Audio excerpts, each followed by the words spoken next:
Di redaksi pagi pemirsa, di hari yang sama bentrokan warga dua desa terjadi di dua lokasi berbeda. Di Tapanuli Selatan, Sumatera Utara, bentrokan dua desa mengakibatkan 4 orang terluka dan 1 rumah serta sepeda motor ludes terbakar. Ya, sementara di Banyuasin, Sumatera Selatan diduga berawal dari perkelahian antar remaja yang meluas hingga ke orang tua. Warga dua desa bahkan terlibat saling serang dengan menggunakan senjata tajam. Inilah detik-detik kericuhan antar puluhan warga dua desa di Kecamatan Banyuasin 2, Kabupaten Banyuasin, Sumatera Selatan pada Selasa sore. Dua kubu warga yakni Desa Sungsang 4 dan Sungsang 2 terlibat aksi saling lempar kayu hingga ancam senjata tajam. Kericuhan antar dua desa ini bermula dari adanya penyerangan terhadap 3 remaja dan anak-anak warga Desa Sungsang 4 hingga mengalami luka sabetan dan tusukan benda tajam. Nah, setelah dia tusuk, tersangka melarikan diri.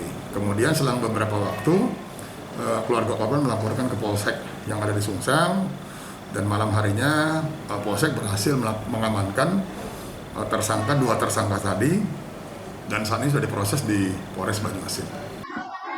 Saat ini kondisi di lokasi sudah kondusif setelah kepolisian dari Polres Banyuasin dan Polda Sumsel diterjunkan ke lokasi. Di lokasi terpisah ratusan warga dari dua desa, yakni Desa Benteng Huraba dan Desa Pintu Padang, Kecamatan Batang Angkola, juga terlibat bentrokan di Benteng Huraba, Tapanuli Selatan, Sumatera Utara, Selasa malam. Selain saling lempar batu, massa juga melakukan aksi pembakaran ban bekas di tengah badan jalan. Pertikaian makin memanas saat satu unit rumah warga dibakar massa. Akibat bentrokan, sedikitnya 4 orang terluka. Jalur lintas Sumatera juga sempat lumpuh total selama sekitar 4 jam. Keadaan baru terkendali saat ratusan petugas kepolisian dari Polres Tapanuli Selatan, Brimob Danyon Sipirok, serta Kodim 0212 Tapanuli Selatan melakukan pengamanan.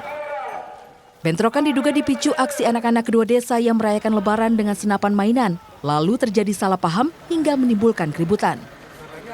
Peristiwa yang tadi tentunya ini awal dipicu dengan anak-anak bermain tembak-tembakan, mainan tembak-tembakan, kemudian ditegur oleh masyarakat yang ada di desa Pintu Panjang ini,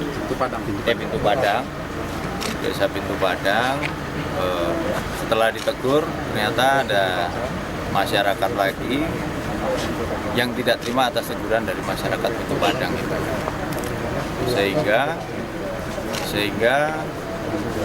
menyebabkan adanya cekcok. Hingga Rabu sore, sejumlah saksi dan korban bentrokan masih menjalani pemeriksaan di Polsek Batang Angkola.